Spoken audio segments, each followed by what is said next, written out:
येन तस्मै श्रीगुरुवे नमः। अज्ञानतिमिरान्धस्य ज्ञानाञ्जनशलाकया चक्षुरुन्मीलितं येन तस्मै श्रीगुरुवे नमः। त्वमेव माता च पिता त्वमेव बन्धुश्च सखा त्वमेव विद्या द्रविणं त्वमेव सर्वं मम देव। मंगलमूर्ति सद्गुरु मिलवै सर्वाधार, मंगलमय मंगल करना बिनहो बारंबार। जयति जयति श्री सद्गुरु जोड़ी पाणी युग पद धरो, चूक से रक्षा कीजिए बार बार विनती करो। जय जय जय सद्गुरु सुखद ज्ञान संपूर्ण अंग सम, कृपा दृष्टि करिहे हरि अयुक्ति बेढंग मम। श्री सद्गुरु महाराज की जय।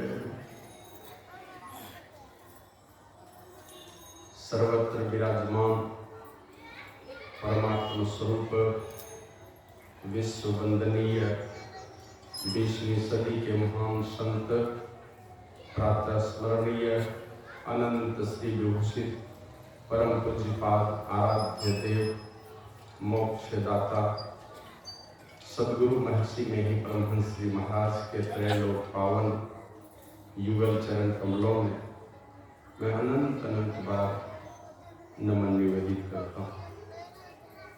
उनके निकटवर्ती जो भी सन्यासी या घर गृहस्थी में रहने वाले जो महापुरुष शिष्य लोग हो गए, उन सभी महापुरुषों को भी नमन करता हूँ।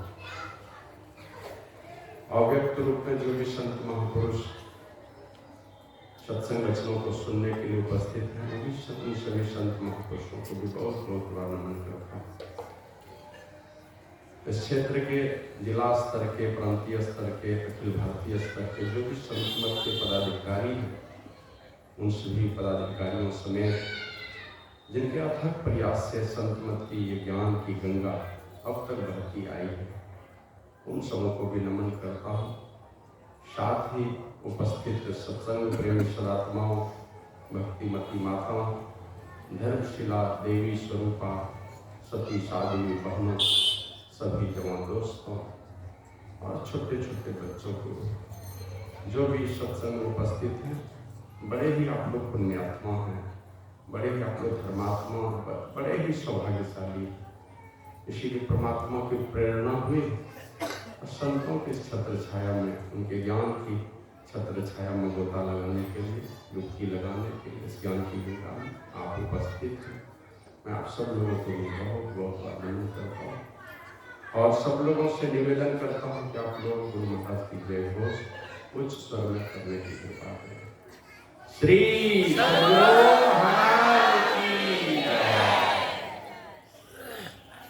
सबसे पहले तो अंतिम पाली का ये सत्संग है।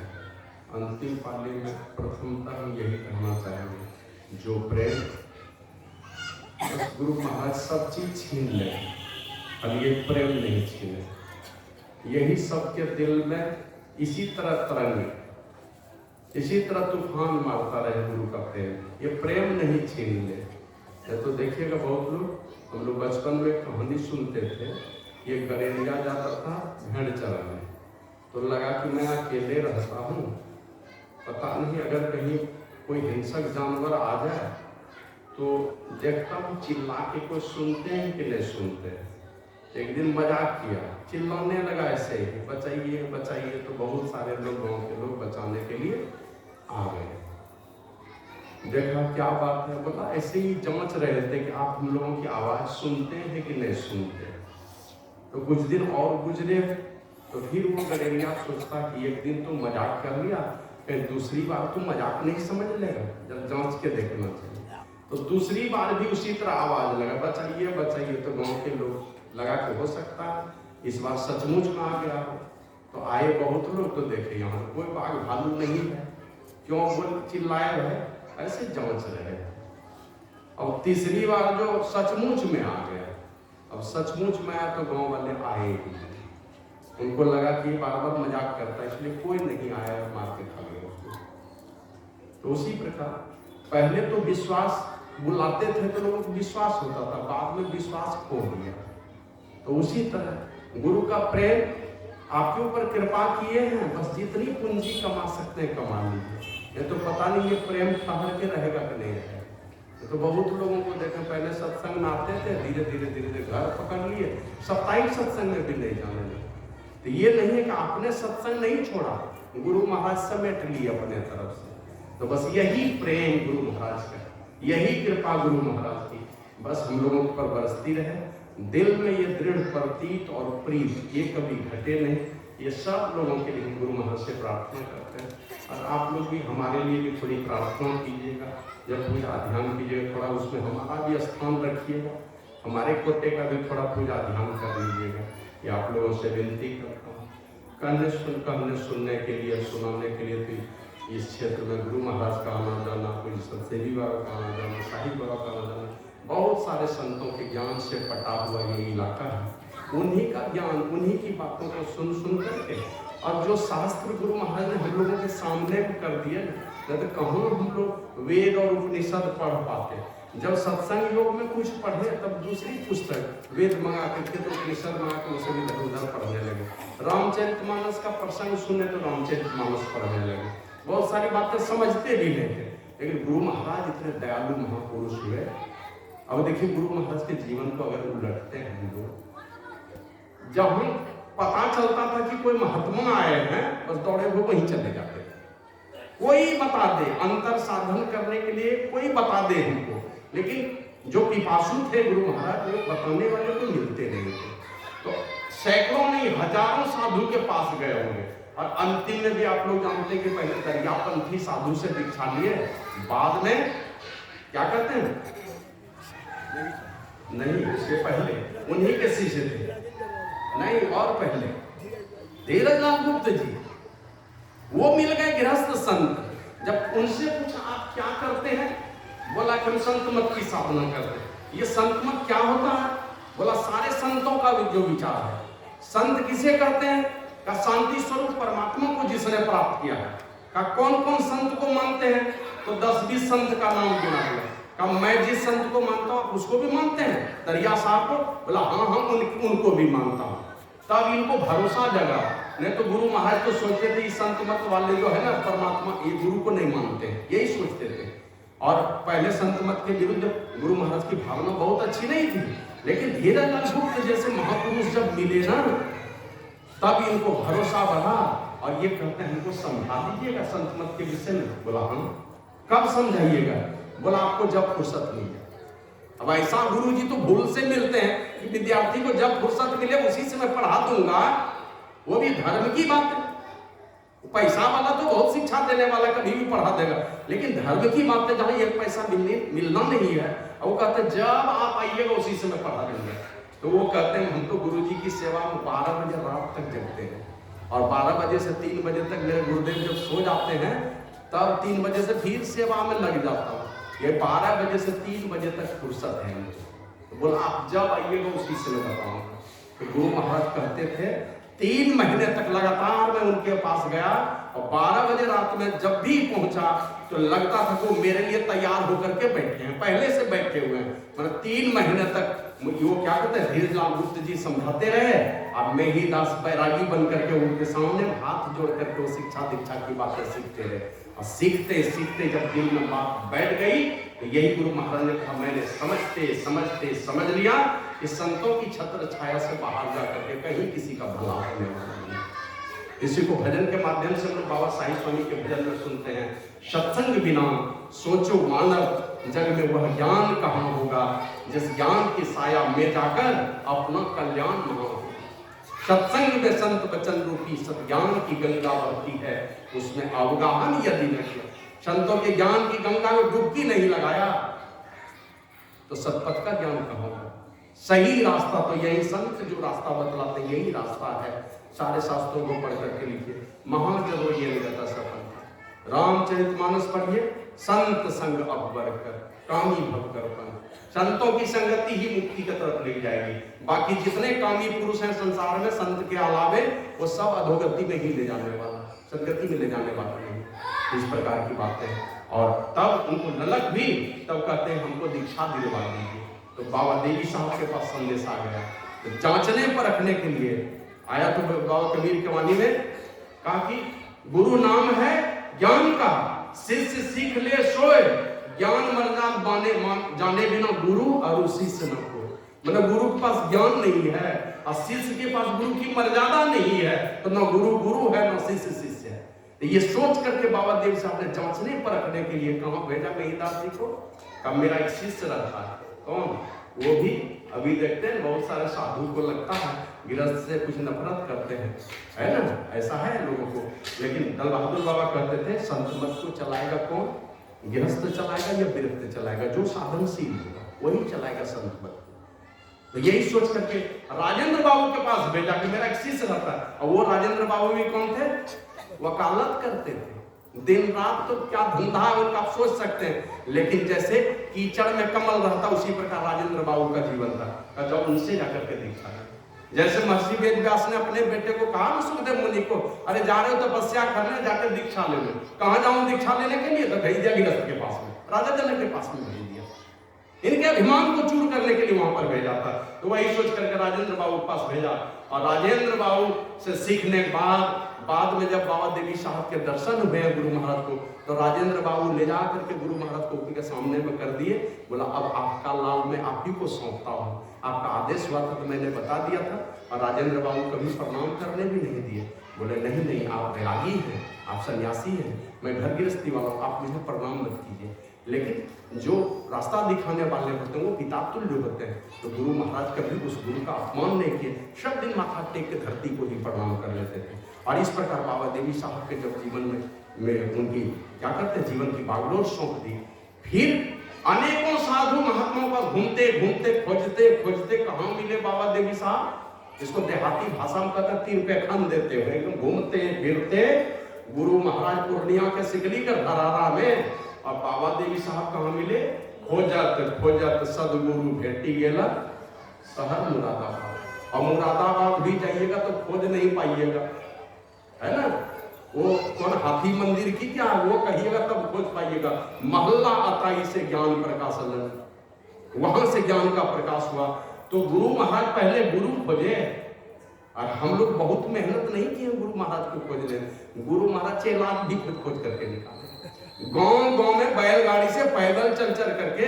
और ऐसे गुरु तो भूल से मिलते हैं, अपना खाके अपना सारा राशन बैलगाड़ी पर बैठे, अपने साथ में तिरपाल बाजा सब चीज लेकर के किसी मंदिर में ठहर करके घूम घूम करके लोगों को प्रचार किए। और शुरू में तो जो पुराने लोग होंगे अखिल भारती में देखे होंगे, बर्तन दे देते थे, जलावन दे देते थे, चावल दाल अपना लेके जाइए बनाइए और समय पर ध्यान कीजिए। अखिल भारती में भी 3 बजे भोर में ध्यान होता था, 3 से 4 1 घंटे सारे लोग बैठते थे ध्यान करने।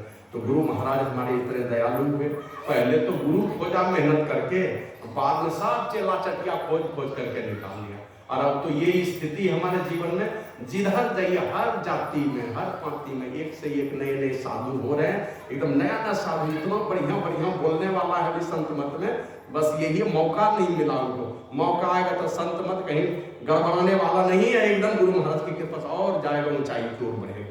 तो इस प्रकार बड़ी गुरु महाराज की कृपा हमारे ऊपर। तो अनेक महात्मा जो अपने अपने ढंग से समझते हैं, समझाते हैं, कहने सुनने की बहुत सारी बातें, लेकिन मेरे मन में जो चिंतन होता है, ये टूटता हुआ परिवार, ये दरकता हुआ परिवार, ये रिश्तों में बड़ी बड़ी खाई और बड़े बड़े दरार पड़ते जा रहे हैं। सत्संग भजन चल रहा है, यहाँ से सुन के जाते हैं घर में, उनको पता है कि मेरे घर परिवार में क्या है। बच्चा इधर जुड़ना नहीं चाहता है, घर परिवार टूटता जा रहा है, दरकता जा रहा है। उन रिश्ते नातों की अहमियत लोग नहीं समझते, और इसीलिए हमने कहीं कहीं जाते थे ये सब प्रसंग कभी उठाते हैं। तो संत मत के मंच पर ये सब पाठ नहीं होता, बड़े भाग मानुष तन पावा के विधि स्तुति करो, यही सब पाठ होता है, 5-6 तरह का पाठ होता है। इसमें जो बातें हैं, कैसी दुख की घड़ी है, किनकी नजर लग गई। जिस घर में कल ही हमने बताया था माता अरुंधति आई है, पता चला कि तीनों रानी गर्भवती हो गई है। अग्नि देवता प्रकट हुए खीर का पात्र लेकर के, कौशल्या और कैकेयी को आधा आधा दे दिया। तीनों में इतना प्रेम था कि दोनों ने निकाल के आधा आधा दे दिया उनको। सुमित्रा को 2 बेटे, इन दोनों को 1-1 बेटे। चारों बेटे का प्रेम वर्णन नहीं किया जा सकता। बचपन में खेलते थे सब लोग गेंद, राम के दल में हमेशा लक्ष्मण खड़े रहते थे, उनको दूसरे के दल में जाना नहीं था। बचपन से ही ऐसी दोनों भाई में ऐसा प्रेम था। और शत्रुघ्न हमेशा भरत जी के संपर्क में। शत्रुघ्न और भरत दोनों अपना भाई था क्या? श्री सद्गुरु महाराज की जय। शत्रुघ्न और भरत दोनों अपना भाई था, दोनों सौतेला भाई, दोनों 2 मां का बेटा। राम और लक्ष्मण दोनों अपना भाई था क्या? नहीं था। लेकिन हर समय अभी तो देखिए अपने भाई से किस लड़ता है, 5 इंच दीवार पे चलते जाके किस करता है। रामायण सुन लेगा राम लक्ष्मण भरत शत्रुघ्न का प्रसंग, बाबा वो वाला प्रसंग सुनेंगे ना, जा करके 2 भाई अपने केस लड़े। बेटा को चाहेगा दोनों मिल करके रहे, प्रेम से रहे, अपने दोनों भाई में मिल लेंगे, जबकि भाई पहले है तब ना बाद में बेटा आया है। तो चारों भाई का इस प्रकार का प्रेम है कि राम लक्ष्मण एक साथ, भरत शत्रुघ्न एक साथ, इस तरह का प्रेम था। लक्ष्मण जी कभी कभी कहते थे, भैया ये भरत मारता है गेंद उधर से पैर से, आप भी मार देते, जोर से मारते तो उधर गोल हो जाता। आप उल्टे करते हैं, उधर से गेंद मारता है, या तो गोल हो जाने देते हैं, और गोल नहीं होने देते तो पकड़ लेते हैं, चूमते हैं, माथा पर लगाते हैं, हृदय से लगाते हैं, फिर माथा पर धर लेते हैं। राम जी को पता था वो प्रसंग, राम जी को खुद पता था। जिस समय माता अरुंधति आई थी ना, तो कैकेयी से पूछा था, बेटी ये बताओ तुम मां बनने वाली हो, तुमको कैसा लगता है? बोला मां मुझे तो लगता है कि मैं ये बाल जितने हैं सर में, इसमें बड़ का दूध लगा लूं, जटा बना लूं, जंगल चली जाऊं तपस्या करने। तो ये माता अरुंधति ने कहा था, निश्चित रूप से तुम्हारे कोख में कोई संत पुरुष आ रहा है, कोई त्यागी पुरुष आ रहा है, इसीलिए तुम्हारे मन में ये भाव हो। और सुमित्रा से पूछा तुम्हारे मन में? कहा मेरे मन में तो मुझे ऐसा लगता है कि मैं कभी कौशल्या दीदी की सेवा करूं, कभी कैकेयी दीदी की सेवा करूं। इन दोनों की बड़ी कृपा है, क्योंकि दोनों ने आधा आधा खीर दिया था अपने हिस्से का, इसलिए 2 बेटा हुआ। कहा मुझे करता है इन दोनों की सेवा में दिन रात लगी है, कभी इनकी सेवा कभी इनकी सेवा। तो कहता निश्चित रूप से तुम्हारे कोख में 2 संतान आ रहा है, दोनों जो है बड़ा ही सेवक भाव से रहेगा, त्याग वैराग भाव से रहेगा, अनन्य सेवक बन करके रहेगा। और परिणाम हुआ लक्ष्मण शत्रुघ्न उसी को कोख से आया, जो राम की सेवा में आगे भाई भरत की सेवा में लगा है। और राम की माता से पूछा तुम्हारे मन में क्या होता है? तो वो कहती है माँ मुझे तो ऐसा लगता है कि सारे जीवों का कल्याण हो जाए, किसी को किसी प्रकार का दुख नहीं हो, सबकी मुक्ति हो जाए, सबका कल्याण हो जाए, कोई दुख तकलीफ नहीं हो। तो वही बोले थे निश्चित रूप से तुम्हारे कोख में पार ब्रह्म परमात्मा ही आ रहा है, क्योंकि ये भाव उन्हीं के अंदर बैठा है। इस भाव को समझते थे, राम जी इस बात को जान रहे थे, और यही सोच करके कहते थे लक्ष्मण को, भाई लक्ष्मण भरत संत है, संत।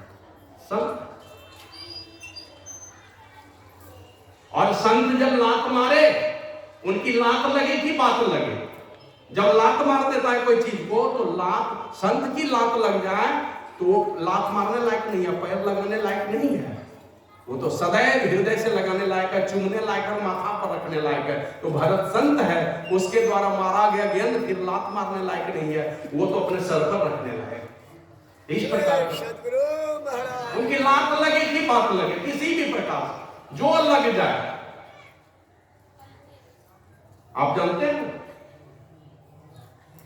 शरभंग ऋषि की कथा, ध्यान करते राम जी आए थे, आंख बंद करके राम जी को देख रहे, अंदर में खुशी से पागल हो गए कि राम जी आने वाले, अंदर में देख रहे। कब? अगस्त ऋषि के शिष्य थे सर्वंग ऋषि। हुआ क्या, अगस्त ऋषि पूजा करते थे ना, एक दिन कहीं बाहर जाने लगे तो बोले मेरे बदले में आज तुम ही पूजा कर ले। सर्वंग ऋषि को कहा था तुम पूजा कर लेना। अब वो तो जानते नहीं थे कैसे पूजा करनी है, गुरुजी बोल दिया तुम ही पूजा कर लेना। शालिग्राम भगवान रखा हुआ है, देखते थे गुरुजी को फूल बेलपत्तर ये वो लाके सजाते हैं, पूजा करते हैं, तिलक लगाते हैं, धूप दीप दिखलाते हैं, देखे थे। अब अगस्त ऋषि कह दिए तुम यही करना। अब वो चले गए कहीं। अब वो शालिग्राम भगवान जो वहां सजा के रखे थे ना, अब इनको बच्चे वाला स्वभाव, एक दिन देखा बगल में एक जामुन का पेड़ था। अब जामुन का पेड़ में जामुन तोड़ने के लिए ये छोटा बालक चढ़ तो नहीं सकता था, तो ये क्या तो ढेला पत्थर चला चला के सोचा कि तोड़ता हूं, सब ढेला पत्थर खत्म हो गया। वो जो शालिग्राम भगवान था ना वही उठाया, और वही उठा के इतना जोर से मारा कि शालिग्राम भगवान जामुन तोड़ते हुए चला गया नदी में। पूजा जिनकी करते थे उनके गुरुजी वही चला गया नदी में। अब इनको चिंता हो गई कि वो जब नदी में चला गया अब मैं पूजा किसका करूं, तो बड़ा बड़ा जामुन तोड़ करके शालिग्राम भगवान के जहां रहते थे ना वहीं पर सजा दिया, चारों तरफ से फूल बेलपत्तर रख दिया। गुरुजी आए उनके अगस्त ऋषि, तो देखते वो तो जामुन तो सड़ेगा ही एक दो दिन में, सड़ चुका है, शालिग्राम भगवान तो वहां है नहीं। तो सर्वंग ऋषि से पूछा कि कहां गया भगवान, सच बताओ। डांट करके पूछा तो कहा कि गुरुदेव क्या बतलाऊं, जामुन खाने की इच्छा हुई तो वही ले जा करके वही फेंक करके हमने जामुन तोड़ा, एक बार ऐसा मारा कि वो नदी में चला गया। भागो यहां से मेरे नजर के सामने से, जाओ भागो। जिस दिन खोज करके लाओगे ना, जिस दिन भगवान को खोज करके लाओगे उसी दिन तुम आना। अब ये सर्वंग ऋषि गए, वही तपस्या कर रहे थे जो राम जी का दर्शन हुआ। और राम जी का दर्शन हुआ है, उसके बाद की कथा शायद आप लोग पढ़े हों। जब दर्शन हुआ ना तो देखा राम लक्ष्मण सीता, राम लक्ष्मण दोनों भाई को लेकर के कहते चलिए मेरे साथ, लेकर के गए अपने गुरु जी के पास, क्योंकि भगवान को खोज के लाना था। और वो शालिग्राम भगवान मिलने वाले तो नहीं थे, लेकिन उनको पता चला कि राम लक्ष्मण दोनों भाई आ रहे हैं। और जैसे दोनों भाई आते हैं खुशी में वो मग्न हो गए, और अंदर में ही देखते हैं राम जी को, तो राम जी समझ गए कि मेरे खुशी में पागल है, अंदर से अपने रूप को हटा लिया। तो सर्वंग ऋषि आंखें खोल दी, आंख खोल के देखे तो राम लक्ष्मण दोनों हैं। तो उन दोनों को ये नहीं कहा कि आप चले जाइए, वहां मेरे गुरुदेव रहते कि चलिए मैं लेके जाता हूँ। चाहते तो भेज भी सकते थे, अब भेज देते तो उनके गुरुजी यही समझते कि शायद राम लक्ष्मण अपनी मर्जी से आए हैं, तो वो कहते चलिए मैं अपने गुरुदेव का दर्शन करा देता हूँ आपको। तो राम लक्ष्मण को लेकर के गए, और वहां जाने के बाद ये नहीं कहे कि आप अंदर चले जाइए, कहते ठहरिए अब ये पूछ करके आते हैं। अब जैसे अंदर गए अगस्त ऋषि पास, बहुत दिनों के बाद सर्वंग ऋषि को देखा था, जैसे देखे उनको ये कहते हैं गुरुदेव, ये पूछते धरती को जो माथे पर धारण किए हुए हैं ना वही आए हुए, धरती को जो अपने माथे पर धारण किए हुए हैं वही आए हुए हैं शेष जी, मतलब लक्ष्मण जी आए थे। कुछ नहीं बोले उनके गुरुदेव, कुछ नहीं बोले। फिर कहते हैं कि गुरुदेव जगत जननी जगदम्बा सीता आई हुई है। फिर अगस्त ऋषि कुछ नहीं बोले, फिर बात मन में बैठी गई। तब अंतिम लाचार होकर के कहते हैं कि गुरुदेव जिनके नाम की माला आप दिन रात जपते हैं वही आए हुए, जिनके नाम की माला जपते हैं आप दिन रात वही आए हुए। उठे हड़बड़ा करके अगस्त ऋषि और बाहर जैसे निकलते हैं तो देखते हैं राम लक्ष्मण सीता तीनों खड़े हैं। तो शालिग्राम भगवान खो गया था, अगस्त ऋषि ने फटकार लगाई थी, लेकिन वो फटकार उनके लिए आशीर्वाद बन गया कि राम लक्ष्मण सीता तीनों को लेकर के चले आए। तो गुरु संत की लात लग जाए कि संत की बात लग जाए, हर हाल में भला ही होना है। इसलिए दुनिया के लाखों लोग फटकार लगे, लोगों लाखों प्यार करें, बदले में कई संत पुरुष की लात भी लग जाए, फटकार भी लग जाए तो उससे भी भला हो जाता है।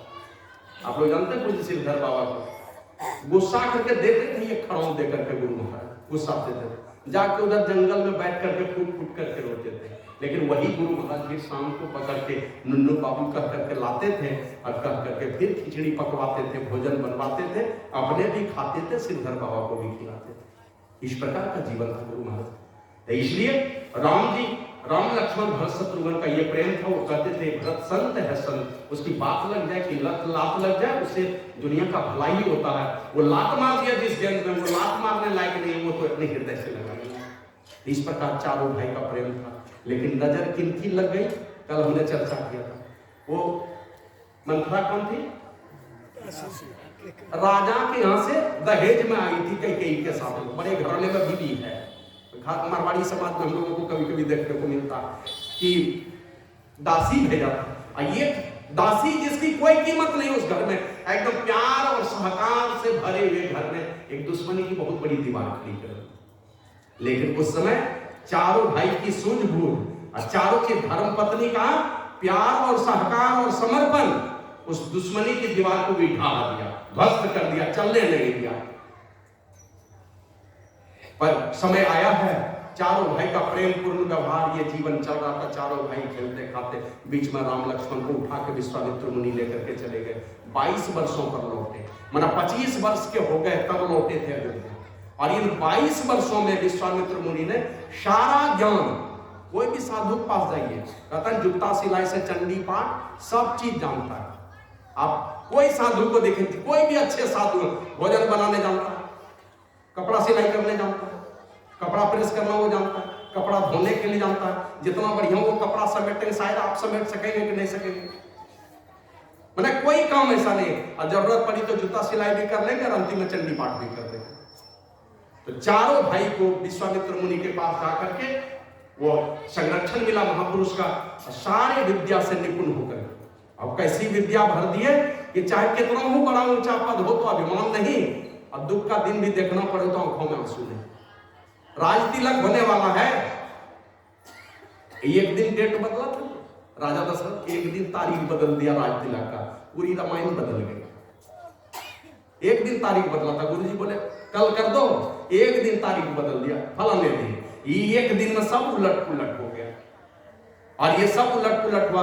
राम जी को आप लोग जानते हैं, पूर्व कथा के अनुसार कि माता कैकेयी ने 2 वरदान मांगा, दोनों वरदान बाकी था राजा दशरथ के पास, सब एक आकर के मांग लिया। मंथरा ने सिखा दिया। लोग कैकेयी को दोष देते हैं, अरे वहां तो एक साधारण नारी के चलते घर में विध्वंस पैदा हुआ। हमारे यहाँ भी अभी भी देखते हैं ना, ऑनलाइन जब क्लास चलता है ना कहीं से, घर तो टूटना ही टूटना है, तो सब ऑनलाइन क्लास से जरा बचा के रखिएगा अपने परिवार को, किसी की नजर नहीं लग जाए। नहीं तो अभी का अधिकांश परिवार यही ऑनलाइन क्लास से ही टूटता है। श्री सद्गुरु महाराज की जय। अब पहले देखते थे माता सीता को क्या क्या उपदेश करके भेजी, और अभी तो देखें तो कोई दिक्कत होगी तो बताना ना, हमारे यहाँ तो बढ़िया वाला वकील यहीं पर बैठा है, एकदम हाईकोर्ट दिखाते, माता पिता का ही संदेश आते रहता है। वही थी करने वाली वो मंथरा। लेकिन ये सारी परिस्थिति जो भी आई, भगवान श्री राम को जैसे ही पता चलता है हमें कुछ गड़बड़ी है, दूसरे दिन सवेरे जब राजा दशरथ जगे नहीं, सुमंत सारथी जाते राम जी को बुलाने के लिए। इसके पहले ही माता कैकेयी राजा को बार बार उठाती है, वो बार बार उनको बेहोशी आ रही है। वरदान जो दिए ना, वरदान में 2 ही वरदान मांगा था, और वो वरदान क्या था? राम को 14 वर्ष का वनवास। अयोध्या का नियम था 14 वर्ष का, इसीलिए मांगा कि 14 वर्ष कोई राजा अयोध्या से बाहर रह गया, उसका राजपाट छीना जाता था, दोहरा के वो अधिकार नहीं कर सकता 14 वर्ष अगर रह गया। इसीलिए माता कैकेयी ने 14 वर्ष का वनवास मांगा। अब भरत को निष्कंटक राय दिया 14 वर्ष के लिए, 14 वर्ष मेरा बेटा राजा रह जाएगा तो दूसरा कोई अधिकार नहीं जमा सकता मेरा पे, इसीलिए 14 वर्ष का मांगा। और जैसे ही मांगा तो दूसरा भी मांग लिया, मेरा बेटा राजा बने और राम जी को बन 14 वर्ष का। और राजा दशरथ क्या कर रहे थे? राम को बन, राजा दशरथ यही चाह रहे थे कि भरत राजा बने, लेकिन करे देवी भरत को राजा बनाने का वरदान ये तो ठीक है, लेकिन राम को बन जाने वाला वरदान तुम बदल दो, दूसरा कोई वरदान नहीं। और यही राजा दशरथ ने कहा कि देवी राम और भरत ये दोनों मेरी आंखें हैं, दोनों आंखें हैं, एक परमात्मा का प्रतीक है, दूसरा संत का प्रतीक है ना। परमात्मा की कृपा और संतों की दया से ही किसी मानव का जीवन सही सलामत चल सकता, जीवन नैया चल सकती है। संतों की दया हो, परमात्मा की अहेतु की कृपा हो, और दोनों कृपा से सही सलामत मनुष्य का जीवन चलता है। और जब जब विपत्ति आती है दुनिया में, ये दोनों आंखों का सहारा जिनके पास है, गुरु महाराज से पूछते थे ना, आप किनको मानते हैं? कहते थे अव्यक्त रूप में परमात्मा को, व्यक्त रूप में संत हैं, दोनों ये कही दया। प्रभु गुप्त है, गुरु प्रगट है दोनों ये कही दया, दोनों एक ही हैं। इसलिए ये दोनों मेरी आंखें हैं, राम को बन जाने वाला वरदान तुम बदल दो, ये कह रहे थे। लेकिन माता कैकेयी ने नहीं माना और कहा कि मुझे तो बस यही दोनों वरदान चाहिए, क्योंकि भरत को निष्कंटक राज देना चाहता। वरदान किस परिस्थिति में उनको मिला था? श्री सद्गुरु महाराज की जय। अच्छा, अब बहुत बड़ी कथा हो जाएगी। श्री सद्गुरु महाराज की जय। दोनों वरदान ले लिया। अब राम जी को जब बुलावा भेजा गया सुबह सुबह, तो आके देखते हैं जैसे मां के पास गया तो मां क्या बात है, सारी घटना की जानकारी ले ली।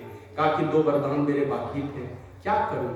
वचन दिया था कि समय पाकर के मांग लेना, समय पाकर के मांगा हमने, अब मांग लिया तो वो रो रहे हैं और कितनी कड़वी कड़वी बातें कर रहे हैं कि जब स्त्री की तरह इस तरह से करुणा मत कीजिए, जब दान ही देना था तो बात बदल काहे बात बदलना चाहते हैं। वही कहते हैं दुई हो एक समय भुआला, क्या दोनों चीज एक साथ हो सकता है?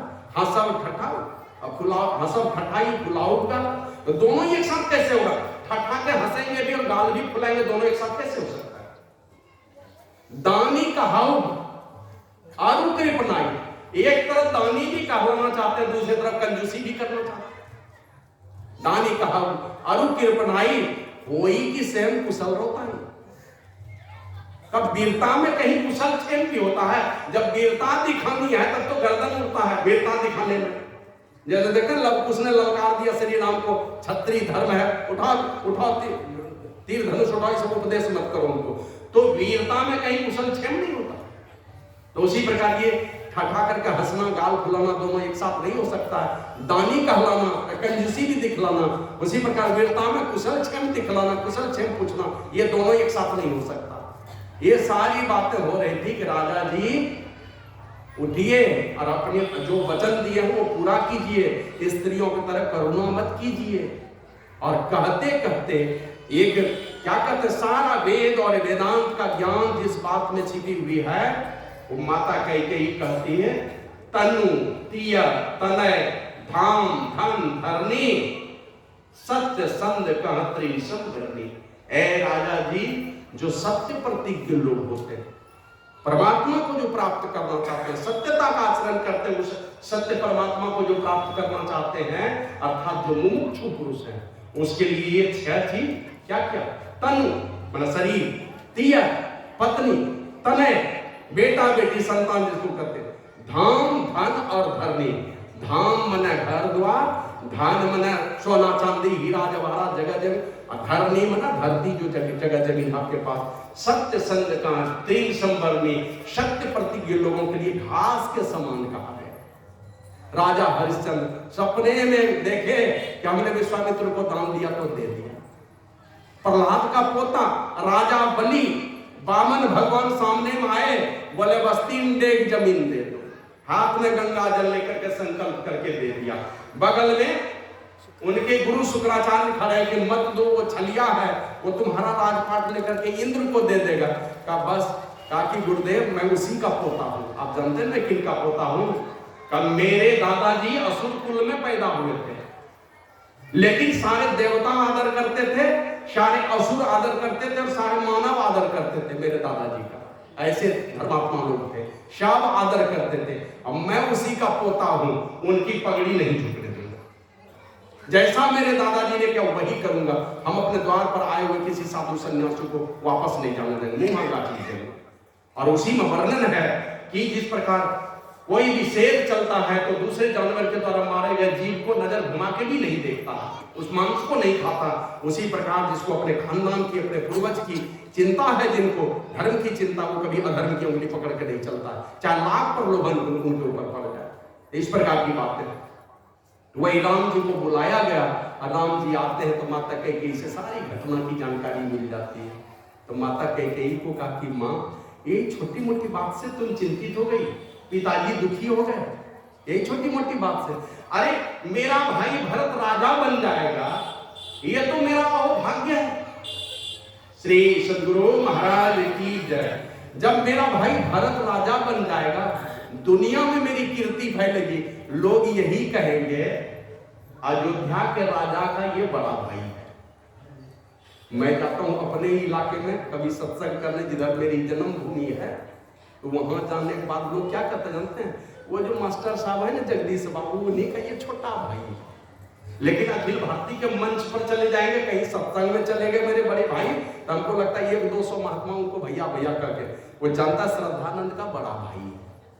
कहते ये स्वामी श्रद्धानंद के बड़े भाई हैं, ये कह करके उनको बहुत सारे महात्मा पैर छू करके प्रणाम करते हैं। वही राम जी कहते हैं अगर भरत राजा बनेगा ये तो मेरा सौभाग्य होगा, दुनिया और मेरी बड़ाई होगी कि ये अयोध्या के राजा का बड़ा भाई है, मतलब चक्रवर्ती सम्राट का बड़ा भाई है ये कह करके मेरी प्रतिष्ठा होगी। और ये तो मेरा सौभाग्य होगा कि भरत जैसा साधु जब राजा बनेगा, भरत जैसा संत जब राजा बनेगा अयोध्या का, क्योंकि उनको राम जी को पहले से पता था, बता दिया था गुरु वशिष्ठ ने, अगर भरत राजा बन गया किसी दिन, उनके हाथ में जस है, उनके हाथ में लिखा हो तुम्हारे अयोध्या का बजट 10 गुना बढ़ेगा, 10 गुना बढ़ने वाला है। जैसे देखते थे एक बार कुपा घाट में गुरु महाराज शाही बाबा को ऐसे हंसी मजाक बोल दे, शाही बाबा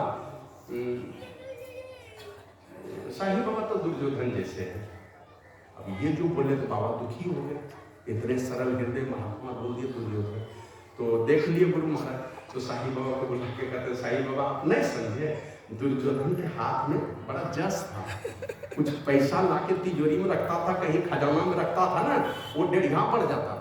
तो वही गुण है आपके अंदर में, आप जो चीज लेकर के आते हैं अपने सवैया बढ़ जाता है।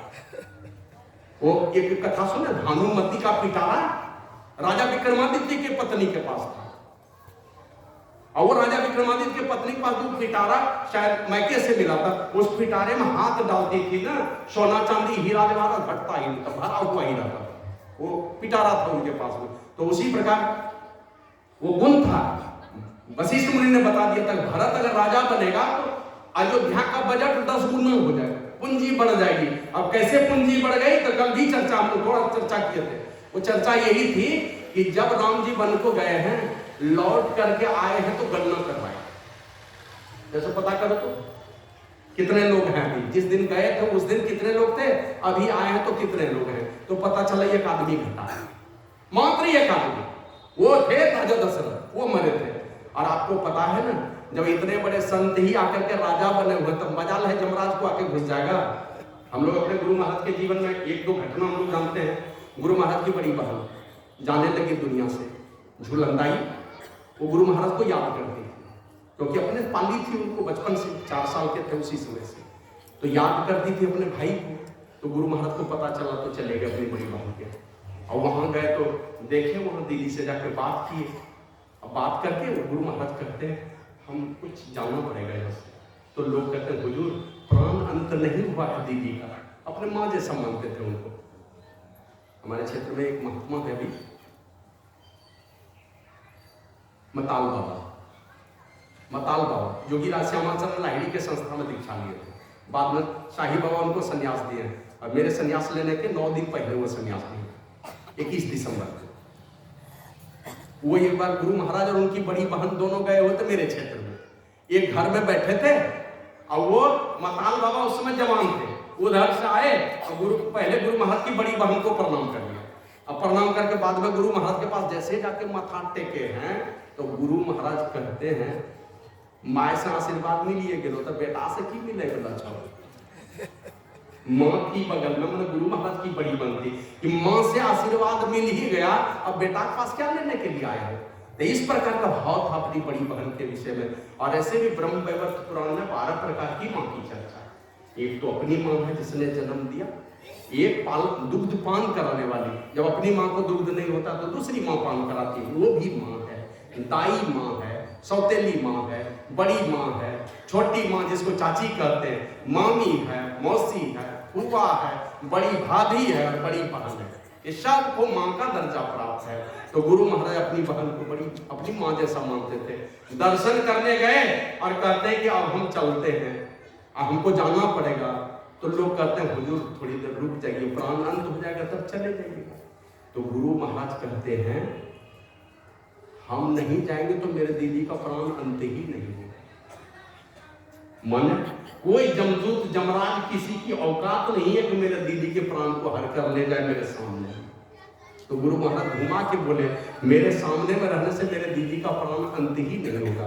अब गुरु महाराज घर से निकले, बाहर जैसे अपनी कार गाड़ी में बैठते हैं दीदी का प्राण अंत हो।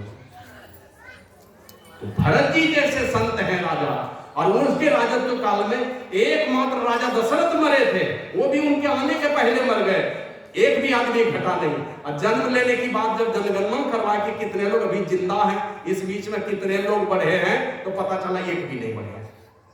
कारण क्या हो गया? राम और सीता है वन में, लेकिन गए हैं ब्रह्मचर्य व्रत लेकर। मां का आदेश है, तपस्वी बन के रहना है, गृहस्थ जीवन नहीं जीना, तपस्वी बन करके रहना। 12 वर्ष 14 वर्ष तपस्वी बने। अब भरत जी सोचते हैं जब मेरा बाप ही चला गया, मेरा राजा ही तपस्वी जीवन जी रहा है, तो हमको क्या करना चाहिए? तो नंदी ग्राम में जाकर कुटिया बनाए, मैंने अयोध्या के मेन गेट के पास। एक दिन संयोग से उनकी पत्नी चली गई, क्या नाम था? मंडली। मंडली वो गई, भरत ने देख लिया। अब वो कहती है स्वामी आप अपनी तपस्या में हमको साथ रख लीजिए ना, मैं तो अर्धांगिनी हूं, कभी भी आपके रास्ते का बाधा नहीं बनना चाहती, मुझे तपस्विनी मैंने क्या कहते हैं अपनी सहभागिनी बना लीजिए, मुझे आपकी तपस्या में साथ देना चाहती हूँ। तो वही भरत ने कहा कि देवी एक तरफ तुम मेरे तपस्या में हर कर्म में तुम साथ देना चाहती हो, दूसरी तरफ तुमने थोड़ा भी विचार किया, ये वो मां है जिसका इकलौता बेटा और बहू है वन में, अगर कहीं रोने लगे तो उसको संभालने के लिए कोई है क्या घर में? कोई है? बोलो तुमसे ज्यादा समझदार तो जो है वो तो मैंने तुमसे छोटी ही है, उतनी समझदार भी नहीं है। उर्मिला का तो पति ही चला गया, वो खुद ही दुखी है, अपने संभालेगी कि सास को संभालेगी? तो कहा कि अगर तुम मेरे तपस्या में साथ देना चाहती हो, और कहीं अगर किसी तरह क्या कहते हैं माता की सेवा करने की आवश्यकता हो, तो जिसका बेटा और बहू वन में है उसकी सेवा करने के लिए तो कोई चाहिए। तो गलती मान करके मांडवी चली आती है सास की सेवा में, भरत जी रह जाते वन में। 14 वर्ष तक भरत ने भी ब्रह्मचर्य व्रत ले लिया। लक्ष्मण जी अकेले गए थे, उर्मिला यहीं पर थी, और शत्रुघ्न 14 वर्ष तक भरत जी के बाहर में एकदम खुले शिलाखंड में। एक दिन हमने पढ़ा माता कौशल्या रात को कहीं से कुछ आवाज आई, लगा कि छत पर कोई चल रहा है, तो माता कौशल्या ऊपर गई तो देखा कि वो छोटी वाली रानी बहुरानी घूम रही है सुर्ती के। अब जैसे माता कौशल्या जाती है, बेटी तुम ये इतनी रात को तुम यहाँ टहल रही हो, और जाके सीधे से लग गई और खपक खपक के रो पड़ी। शत्रुघ्न कहाँ? कहा कि 13 वर्ष गुजर गए, हमने उनको देखा ही। शत्रुघ्न को 13 वर्ष गुजर गए, हमने उनको देखा ही नहीं। कुछ नहीं बोली अपनी बहू को, पालकी मंगाई, कड़िया मंगाया, चले गए नंदीग्राम। रात को नंदीग्राम जाते, वहां जाके देखते क्या भरत जी अंदर हैं झोपड़ी में, गड्ढा खोद करके कुटिया बनाए उसी में कि राम जी यहाँ सोते होंगे तो हमको और नीचे में सोना चाहिए, गड्ढा खोद के। तो कुटी झोपड़ी बनाए थे, गड्ढा खोद के उसमें रहते थे, और शत्रुघ्न बाहर में एकदम खुले आसमान में शिलाखंड पर सोया हुआ। 14 वर्ष इसी तरह गुजर गए। तो चारों भाई ने ब्रह्मचर्य व्रत ले लिया, परिणाम क्या हुआ? सारी प्रजा ने भी ब्रह्मचर्य व्रत ले लिया। जब मेरे राजा ही सब तपस्वी, चारों भाई तपस्वी, तो सारी प्रजा ने ब्रह्मचर्य व्रत ले लिया। अयोध्या का बजट बढ़ता गया, जनगणना ही नहीं बढ़ी, वहां की पूंजी बढ़ती चली गई। इस प्रकार का प्रसंग है। तो पता था राम जी को कि भरत राजा बनेगा।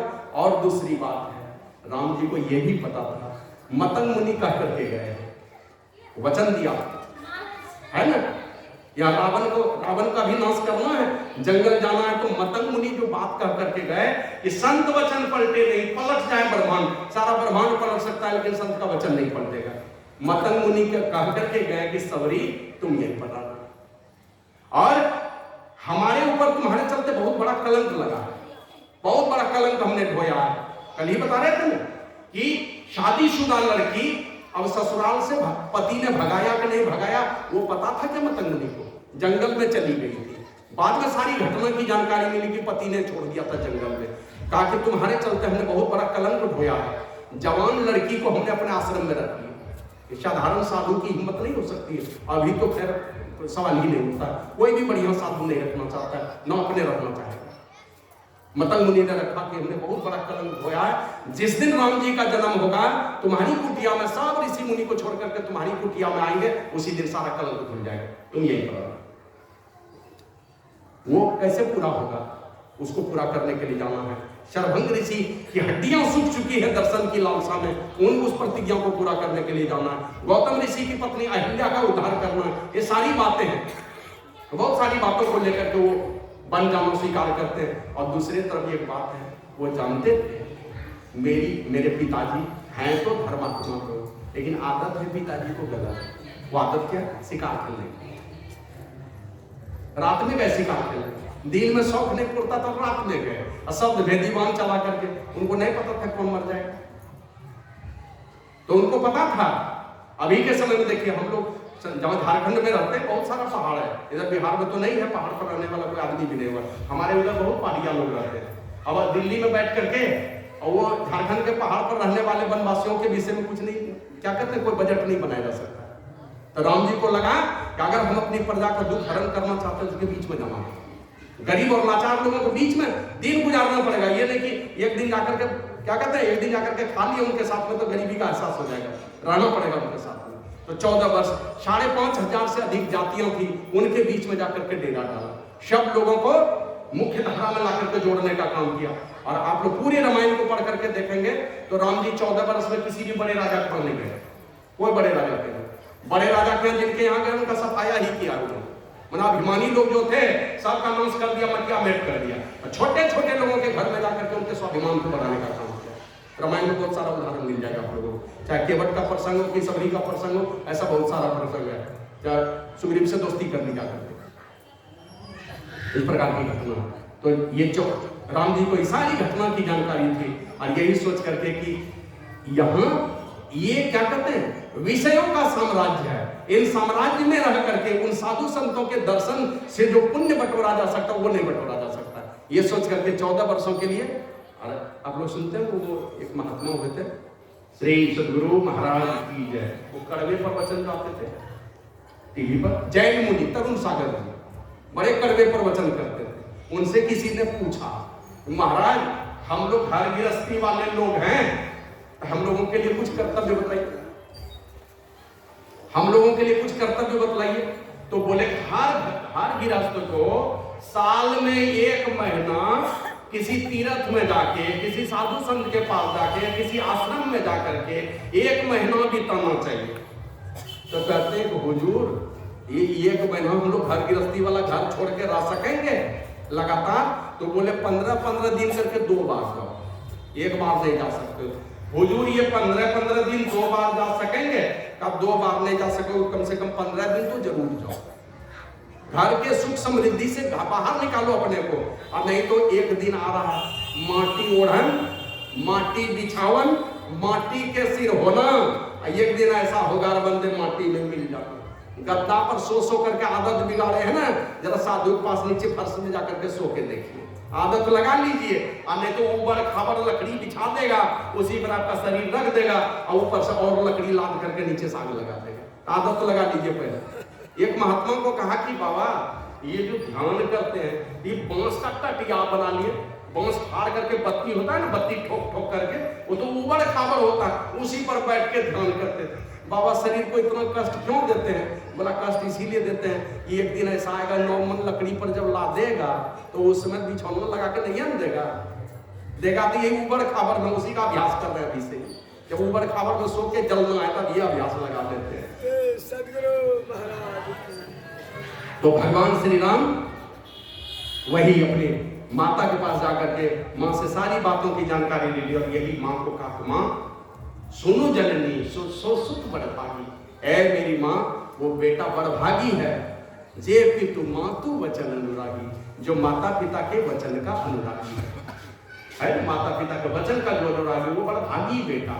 अब आपको और हमको खुद ही विचार करना है, हम हैं कि नहीं माता पिता के वचन का अनुरागी।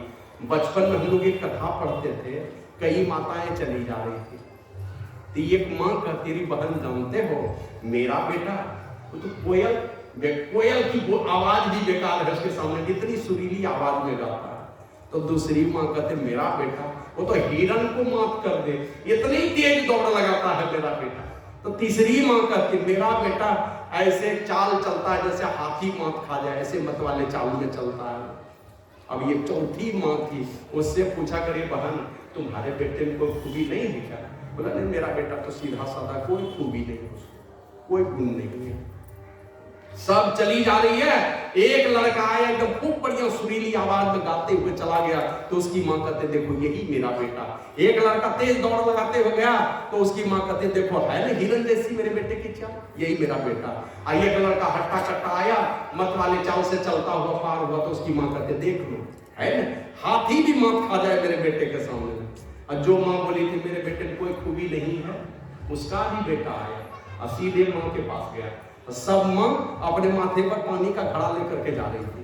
वो बेटा आके अपनी माँ को कहता माँ तुम थक गई होगी, लाओ तुम अपने माथे का घड़ा मुझे दे दो, मैं लेके चलता। तो माँ के माथे का घड़ा, सर पर का घड़ा अपने माथे पर ले लिया, माँ के साथ साथ चलने लगा। कौन बेटा बढ़िया? कोयल जैसी आवाज तो चाहिए, वो भी बढ़िया गुण है ना। हिरन जैसी चाल भी चाहिए, ये भी बढ़िया गुण है। हाथी जैसा मतवाला जीवन हो हमारा, वो भी अच्छी बात है। लेकिन वो किस काम का? वो हाथी का बल और वो हिरन जैसी चाल और कोयल जैसी सुरीली आवाज जो अपने माँ बाप का ही नहीं बन पाया, किस काम का? तो हर माँ चाहेगा उसी बेटे को कोई गुण नहीं हो, लेकिन पितृभक्त हो, मातृभक्त हो और परमात्मा का भक्त हो। संसार में इंजीनियर, डॉक्टर, कलेक्टर, प्रोफेसर कुछ भी बनिए, लेकिन परमात्मा का भक्त बनकर के रहिए। मैं तो यहाँ पर एक से एक इंजीनियर को फांसी लगा करके मरते हुए देखा, IAS IPS अफसर को भी सुसाइड करते हुए आपने सुना होगा। बहुत तो बेचैन है जीवन, और उसका एक ही कारण है, अभी विकसित देश कितने हैं पूरे दुनिया में? विकसित देश 5, वो 5 देशों का जाके इधर हाल का रिपोर्ट बताता हूँ, 5 देशों में सबसे ज्यादा पागलों की संख्या, सबसे ज्यादा विकसित राष्ट्र है, धन दौलत की कोई कमी नहीं, लेकिन सबसे ज्यादा पागल वहीं पर है। और हमारे देश में देखिएगा यार ये सब क्या सिखाते हैं, धर्म की बात है, उनको दीजिए बढ़िया बढ़िया डिग्री। तो हम लोगों ने डिग्री वाले IAS और IPS को भी फांसी लगाते हुए सुना है, वो भी मरता है जहर खा करके। इसलिए कुछ भी बनिए, परमात्मा का भक्त बन करके रहिए, घर में रहिए, कुछ भी बन के रहिए, अपने माँ बाप का बेटा बन करके रहिए, माँ बाप की बेटी बन करके रहिए। जो जो तमन्ना है माता पिता का, उस पर ठोकर मारने की कभी कोशिश मत कीजिए। और माता पिता घर में रोएगा और आप चाहिएगा मेरे जीवन में सुख शांति आ जाएगी, कभी नहीं आने वाला। तो वही भगवान श्री राम कहते हैं सुन चंडी सो सुत बड़ भागी, जे पितु मातु वचन अनुरागी, तनय मातु पितु तो सनिहारा, दुर्लभ जननी सकल संसार। ऐ मेरी माँ, वह बेटा और बेटी दुर्लभ है संसार में जो अपने माँ बाप को तृप्त कर दे। तृप्त करने का माने खूब बढ़िया बढ़िया खाने दे रहा है, माँ चाह रही जरा सा सत्संग में ले चलो बेटा, फुर्सत नहीं है बेटा, अच्छा जाने का किराया ही दे दो, किसी का साथ लेके चली जाऊंगी, वो भी नहीं है, बैठो चुपचाप। अभी एक सत्संगी माई दाई लोग कभी कभी फोन करती है, गुड्डा से कहीं बाहर, कहाँ है दीदी? फलना जगह। सत्संग वगैरह होता है? नहीं बाबा क्या पता है, कुछ नहीं होता, बस अकेले में चुपचाप बैठ करके क्या करेंगे, अकेले में मन इधर उधर, बूढ़ी हो गई है हूँ तो अब मन भी नहीं लगता, मन इधर उधर भागता, इस प्रकार की बात। तो माता पिता तृप्त हो जाए, तनय मातु पितु तो सनिहारा, वह बेटा दुर्लभ है जो माता पिता को तृप्त कर दे। और माता पिता को तृप्त करने में चाहे जितनी दुर्गति हो जाए आपकी, उस दुर्गति के शिकार नहीं होते थे। ये क्या है? अष्टावक्र मुनि किनके गुरु हुए? श्री सद्गुरु महाराज की जय। राजा जनक के अष्टावक्र मुनि, आप जानते हैं ना कि पिताजी की गलती सुधारे थे माँ के पेट से ही, और जन्म लेने के पहले ही पिताजी चले गए दुनिया से। उनके पिताजी कौन थे जानते हैं? इस धरती के सबसे विद्वान। पढ़ते थे कहां पर? वो पढ़ते थे महर्षि उद्दालक के गुरुकुल में। धौम्य ऋषि का चेला हुआ गुरु भक्त आरुणि, वही आरुणि दुनिया में महर्षि उद्दालक के नाम से विख्यात हुआ। और वही महर्षि उद्दालक उनकी बेटी थी, उनके उस बेटी का नाम था सुजाता। वो सुजाता बहुत ही खूबसूरत थी, बड़ी ही विदुषी थी, तो सोचा कहाँ ब्याह करूं, तो उन्हीं के गुरुकुल में कोहल नाम का एक लड़का पढ़ता था। देखा बड़ा ही विद्वान लड़का है, बहुत शास्त्रों का ज्ञान है इसको, उसी बेटी से ब्याह कर दिया। और वही कोहल नाम का जो लड़का था ना, उसी के नाम पर भागलपुर के बगल में कहलगांव शहर बना हुआ है। कहलगांव का नाम सुने होंगे, कोहल ऋषि के नाम पर। तो कोहल ऋषि की पत्नी थी, सुजाता के कोख से जन्म लिया था अष्टावक्र मुनि ने। मां के कोख से ही एक दिन कह दिया कि पिताजी आप वेद तो पढ़ते हैं बड़ा बढ़िया, लेकिन गलत उच्चारण करते हैं, उच्चारण गलत करते हैं, मात्रा सही नहीं लगाते हैं, गलत बोलते हैं। अब उसको लगा कि मेरा बेटा ये भरी सभा में हमको बेइज्जत कर दिया, माँ के पेटे से गलती सुधारने लगा, जन्मेगा तो क्या करेगा, तो गुस्सा के साप दे दिया। और आप जानते हैं गुस्साने के बाद होता क्या है, बुद्धि सीध कर जाती है, सही गलत का निर्णय नहीं ले पाते हैं। इसलिए कभी भी गुस्से में कोई निर्णय नहीं लेना चाहिए। बेटे को कह दिया जा तो 8 अंगों से टेढ़ा हो गया, पिताजी की बात लग गई, लेकिन जन्म के पहले ही पिताजी दुनिया से चले गए। हाँ, अब चले गए दुनिया से। अब इनका जब जन्म हुआ तो माँ से, बड़ा होने के बाद माँ से पूछा, माँ मेरे पिता कौन है? श्री सदगुरु महाराज की जय। मेरे पिता कौन है? तो नाना को दिखा दिया, महर्षि उद्दालक को कहा यही तुम्हारा बाप है। बोले मेरे मामा कौन है? मेरा भाई कौन है? तो मामा को दिखा दिया, मामा का नाम मैं भूल रहा हूं, तो मामा को दिखा दिया यही तुम्हारा भाई है। मामा को भाई, नाना को बाप। ये सुजाता ने बता दिया अपने बेटे अष्टावक्र को।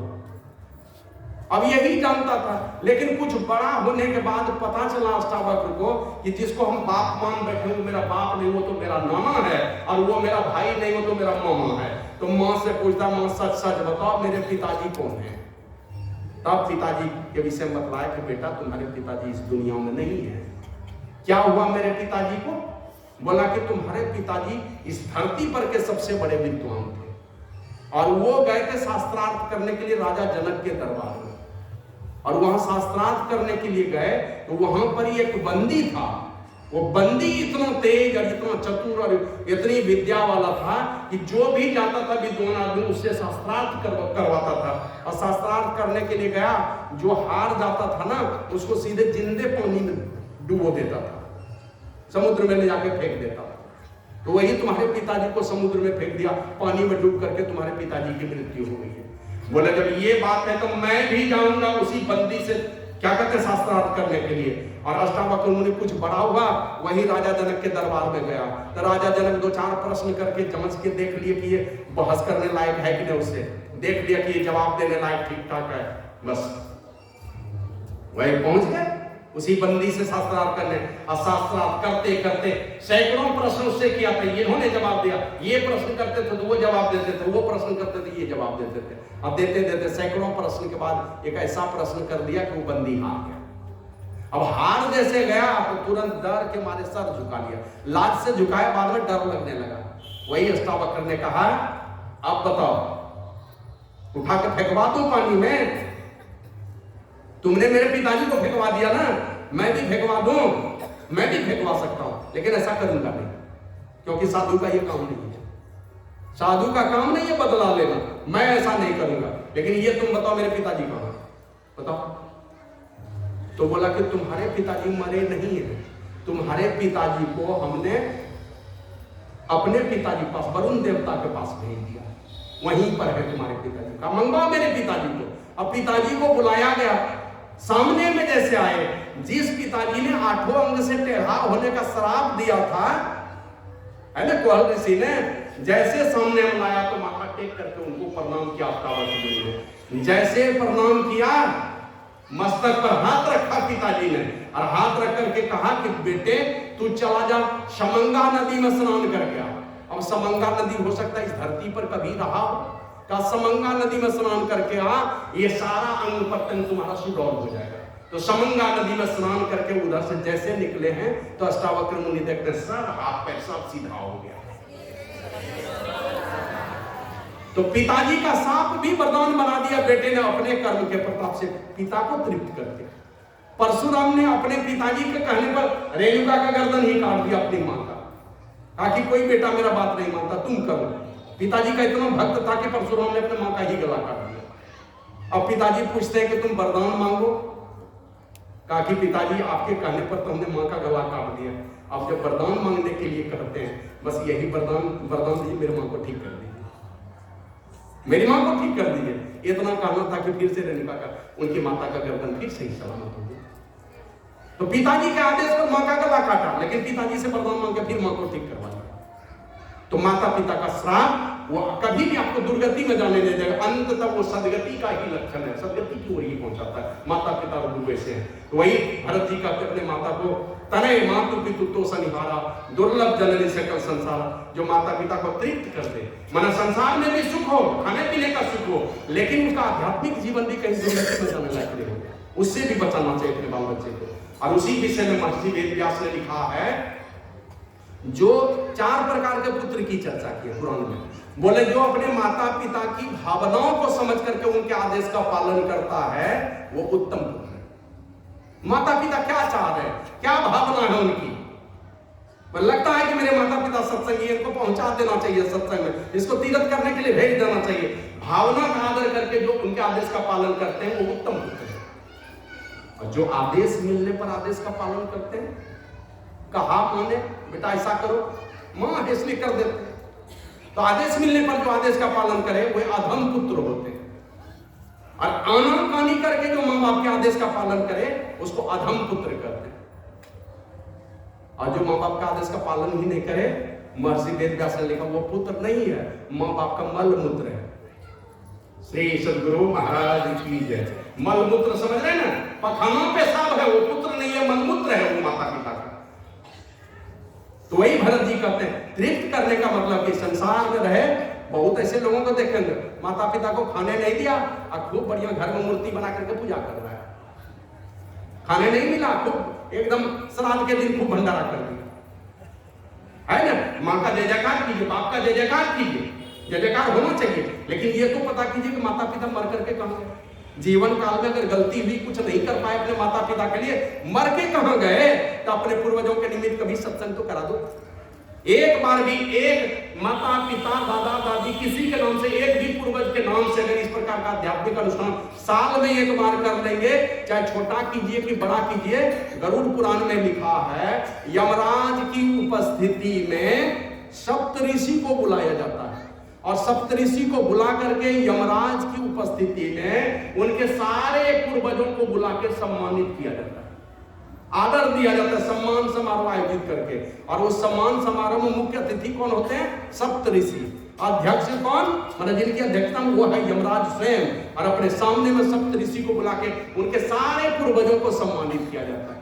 और वहां तो लिखा है, अमावस्या के दिन सारे पूर्वजों को मुक्त करता है। जाओ देखो तुम्हारे खानदान में कोई भक्त बालक तुम्हारे नाम पर कुछ कर रहा है, अगर करता है तो आशीर्वाद देके जाता है, और नहीं तो सारे पूर्वज जिस योनि पितर योनि में पड़े हैं लौट करके जाता है तो गाली देते हुए जाता है, श्राप देते हुए जाता है।